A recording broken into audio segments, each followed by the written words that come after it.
Awesome. All right, so I just do my notes out. we are moving into, like I said, our life science units. We have 2 new units for the rest of the year, which is awesome, which is good because we're really running out of time before the test. I am going to go through some of this quickly. Some of the stuff that I know is not on the test, like I've never seen it in 8 or 9 years, there be any questions on the practice stuff. We're going to skip. Sometimes I just include things so it gives you kind of a well-rounded picture of what's going on. But there's a part of this that I know, hey, stop it, Hunter, that I know is not on the test, and it's just to kind of help get you more ready for biology as a sophomore. We're going to go through that part really quick, and I'll warn you when that part comes up, okay? Things that I know that you really need to know, I will definitely be like, hey, this is kind of like an important part, okay?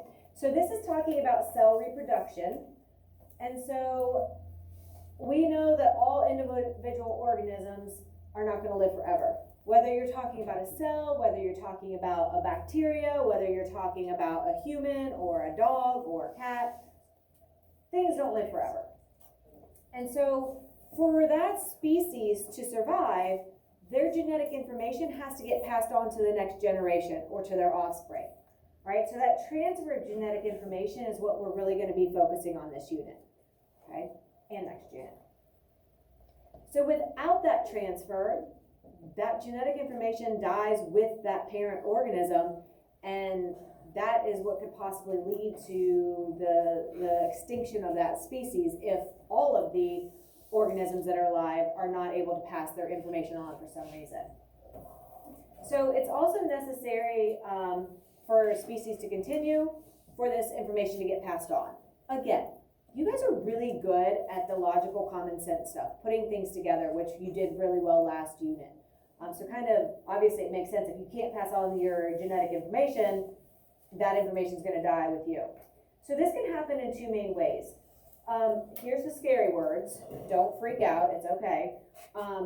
Asexual reproduction, where you have one organism producing a genetically identical offspring. So basically making a clone, okay? The A means opposite or not, so not sexual. I know, scary, don't worry. Asexual meaning one parent, that's the key. Or, this is what we're most used to like around us, like with dogs, cats, horses, right? All of our farm animals, like this is what we're used to kind of seeing around us. The sexual reproduction where there are 2 parents involved. You have to have 2, and so the offspring are going to be genetically similar. Not identical, but similar, okay? Those are the 2 types of reproduction that we're going to look at. Again, this is not health class, do not freak out. We are looking at the cellular level, what is going on. We're not looking at like all the health class stuff, and we're going to leave it at that. Okay, so here's some reasons why cells have to divide. The first one is to make new organisms. Okay, so those, the process that's involved to make a new organism does start at the cellular level. Okay, but there's also other reasons. Are any of you the exact same size you were when you were born? Yes. Nothing harsh, nothing harsh. So we know whether if you're being a smart aleck, somebody might have something to say, but no, none of us are the same size. Like, we've all had to grow. Now, unfortunately, like at my age, the only growing I'm gonna do is this way, not this way anymore. Like yeah, maybe shrinking, true. Yeah, so, you know, the vertical change is probably pretty much done. It'd just be this direction, which, you know, would fight hard, but I'll smooth it out. So growth, right? You get bigger. Here's the thing. Unfortunately, we don't go through life unharmed. We get bruises, we get cuts, we get broken bones, we get strained ligaments and tendons. So repairing of the body, that happens when new cells are created to replace the damaged cells that, you know, got injured, got burnt, got bruised, got whatever, right? Any type of injury, the healing starts with new cells being created to replace those damaged or broken, destroyed, killed cells, okay? So if we did not have a process to replace this, like every time I get like a little scrape on my hand, I'm like, oh, thank goodness we have that repair. Like even like a little burn or a little bruise, anything would never heal if we didn't have a way to replace those cells. So anytime, every little cut, nick, burn, bruise that you ever got, everything minor, you would never get rid of. That would be really scary and really, right, bad in the long run, right? So there's two processes that are in charge of how cells divide. And this is going to be the main focus of this unit. There are these two weird words, mitosis and meiosis. Mitosis, meiosis. Sometimes you'll hear it every once in a while pronounced meiosis. I like the me part because this is the way that we all got here, all right, through this special process. All of us are using mitosis every day for growth and repair, okay, for our daily cells to be replaced and renewed. Meiosis is a special type of reproduction process that's used, all right? So it's not used all the time. It's just, used in reproduction only to make new life, to make new organisms, okay? So those are the two that we are going to focus on. And so we're going to focus a lot next unit on DNA, but usually people ask, like, how does a cell know what to do when? How does it know what type of cell it is? How does it know everything that keeps it running? Well, it's in this code called DNA, which is deoxyribonucleic acid, and we'll look at that a little bit more, over the next couple units here. All right, so some background. Every organism is made of cells. If you think back to 6th grade science with Mrs. Radel, you guys looked at cells and organisms and things like, and organs, yeah? Yeah, No. the parts of the cell. That's when COVID happened, so I don't I think. kinda don't remember that class. I think. All right, well, Yeah. maybe not. It's okay. But we know that within our bodies, all organisms are made of cells. Those cells have tiny little organs that help that particular cell function. So there's like the mitochondria, there's the vacuole, there's the endoplasmic reticulum. Any of that sound familiar? Kind of. Little, some, no, some. Still, it's okay. And then within the cells, in our nucleus of the cell, which is kind of like the brain of the cell, there are chromosomes, and that's where our DNA is found.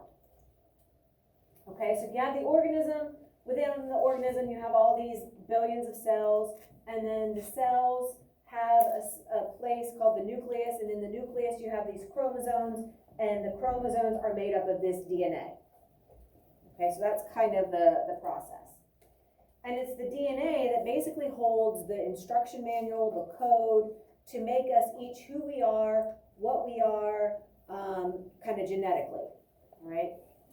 And it tells each one of our cells what to be, how to be, when to do what they need to do, and that kind of thing. So here's kind of the structure of our chromosomes. They are considered thread-like structures. They are inside the nucleus of all plant and animal cells. And they always kind of look like this X. They look like a kind of a big, elongated X. And so each chromosome is made of proteins and a single molecule of deoxyribonucleic acid, or DNA.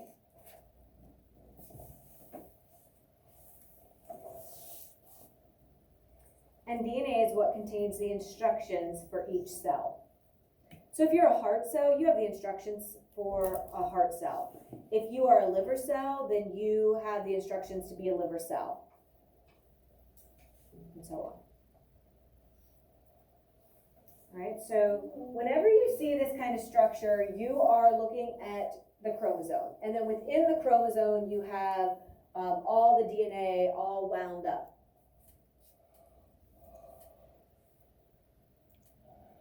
All right, so cells are going to divide